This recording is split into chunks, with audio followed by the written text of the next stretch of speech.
Kota Mekkah pada lebih dari 14 abad yang lalu adalah kota yang panas, pasir yang membakar telapak kaki. Ka'bah berdiri megah, namun dikelilingi ratusan berhala. Manusia bersujud, tapi bukan kepada Allah. Di tengah kegelapan itu, seorang lelaki yang dikenal jujur, lembut, dan terpandang berdiri di persimpangan sejarah. Namanya Abu Bakar Ash-Shiddiq radhiyallahu anhu. Bagian satu, cahaya itu datang dan ia tidak ragu.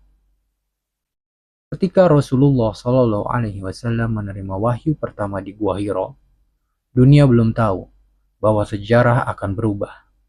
Tapi ada satu orang yang begitu mendengar kabar itu, tidak meminta bukti, tidak meminta mukjizat tambahan, tidak menunggu waktu. Ia langsung berkata, jika Muhammad yang mengatakannya, maka itu benar. Itulah Abu Bakar. Keimanannya bukan hasil tekanan, bukan karena ikut-ikutan, bukan karena kepentingan. Ia mengenal Muhammad Shallallahu Alaihi Wasallam sejak lama. Ia tahu kejujuran beliau, ia tahu akhlaknya, dan ia tahu lelaki seperti itu tidak mungkin berdusta atas nama Allah. Di saat orang lain ragu, Abu Bakar yakin. Di saat orang lain menuduh, Abu Bakar membela. Di saat Islam masih bisikan, Abu Bakar sudah menjadi pelindungnya.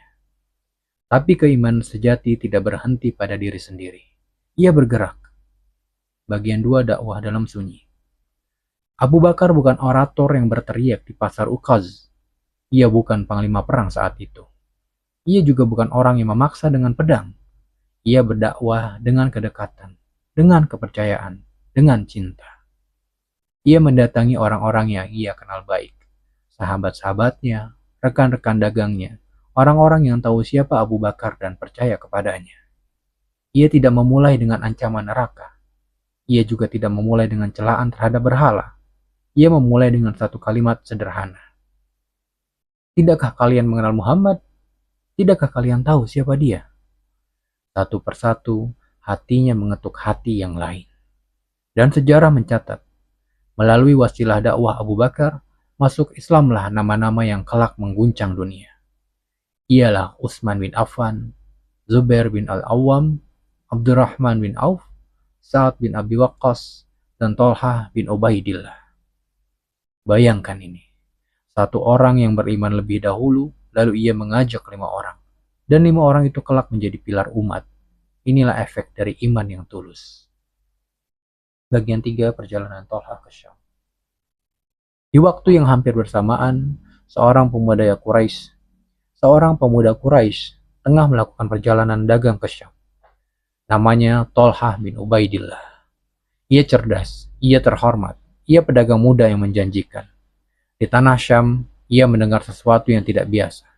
Dalam sebagian riwayat sirah disebutkan bahwa ia bertemu seorang rahib yang berbicara tentang akan datangnya seorang nabi dari tanah haram, dari Mekah. Bayangkan perasaan seorang pemuda Quraisy mendengar itu. Seorang nabi dari kampung halamannya. Kabar itu mungkin terngiang di kepalanya sepanjang perjalanan pulang. Di antara derap unta dan desir angin padang pasir. Ketika akhirnya ia tiba di Mekah, suasana kota terasa berbeda. Orang-orang membicarakan satu nama, Muhammad bin Abdullah. Sebagian mencela, sebagian mencemooh, sebagian menyebutnya penyair, sebagian menuduhnya gila. Tapi ada satu nama lain yang juga disebut-sebut, Abu Bakar. Dan Tolhah tahu sekali siapa Abu Bakar. Ia tahu reputasinya, ia tahu kejujurannya. Jika Abu Bakar bersama Muhammad, ini bukan perkara kecil. Bagian 4, pertemuan yang mengubah takdir. Tolhah mencari Abu Bakar. Mungkin ada ketegangan dalam hatinya.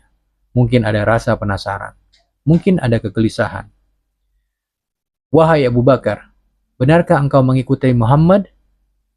Abu Bakar tidak menjawab dengan emosi, tidak dengan debat panjang, tidak dengan celaan terhadap nenek moyang. Ia mengajak Tolhah berpikir. Ia mengajaknya mengingat akhlak Rasulullah Shallallahu Alaihi Wasallam. Ia mengajaknya merenungkan kebenaran tauhid. Dan kemudian ia berkata, maukah engkau menemuinya? Itulah metode dakwah Abu Bakar. Ia tidak memaksa orang percaya pada dirinya. Ia mengantar mereka kepada Rasulullah Shallallahu Alaihi Wasallam.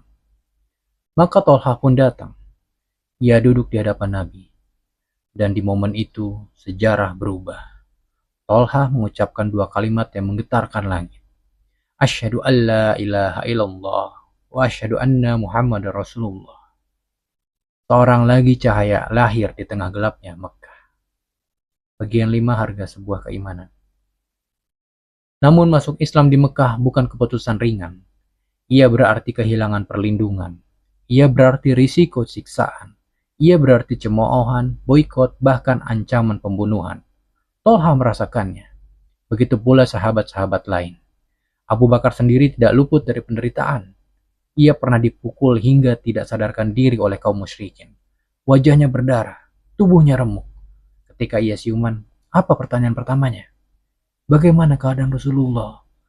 Bukan tentang dirinya, bukan tentang lukanya, bukan tentang siapa yang memukulnya. Cintanya kepada Nabi Shallallahu Alaihi Wasallam melampaui rasa sakitnya sendiri. Inilah jiwa yang melahirkan generasi besar. Bagian 6. Dari dakwah sunyi menuju jaminan surga. Waktu berlalu, orang-orang yang dahulu diajak secara diam-diam, kelak berdiri di medan-medan besar Islam. Utsman menjadi khalifah, Zubair menjadi pembela Nabi, Sa'ad menjadi panglima penakluk Persia, Abdurrahman bin Auf menjadi dermawan luar biasa, Tolha menjadi syuhada di kemudian hari. Dan yang paling menggetarkan, Rasulullah SAW menyebut mereka termasuk di antara yang dijamin surga. Bayangkan sejenak, Abu Bakar berdakwah dalam sunyi, tanpa kamera, tanpa panggung, tanpa sorotan. Tapi hasilnya adalah generasi surga. Bagian 7, pelajaran untuk kita. Apa yang bisa kita ambil? Bahwa perubahan besar sering dimulai dari percakapan kecil. Bahwa satu ajakan tulus bisa mengubah takdir banyak orang. Bahwa dakwah bukan selalu tentang ribuan pendengar, tapi tentang satu hati yang disentuh dengan kejujuran. Abu Bakar tidak menunggu menjadi khalifah untuk berdakwah.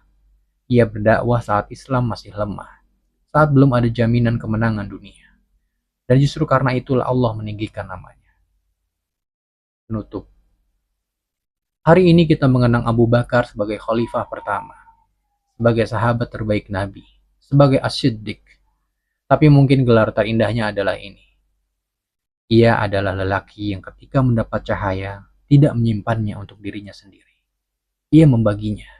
Dan dari cahaya itu, lahirlah bintang-bintang besar dalam sejarah Islam. Bayangkan jika Abu Bakar memilih diam. Mungkin kita tidak akan mengenal nama-nama besar itu seperti yang kita kenal hari ini. Satu hati yang berani percaya bisa mengubah perjalanan umat. Semoga Allah meridhoi Abu Bakar As-Siddiq. Semoga Allah meridhoi Tolha bin Ubaidillah. Dan semoga Allah menjadikan kita bagian dari rantai kebaikan yang tak pernah terputus. Amin. Jika kisah ini menyentuh hati Anda, jika cerita tentang Abu Bakar dan Tolha ini membuat iman Anda terasa lebih hidup, maka mari kita sebarkan cahaya ini bersama.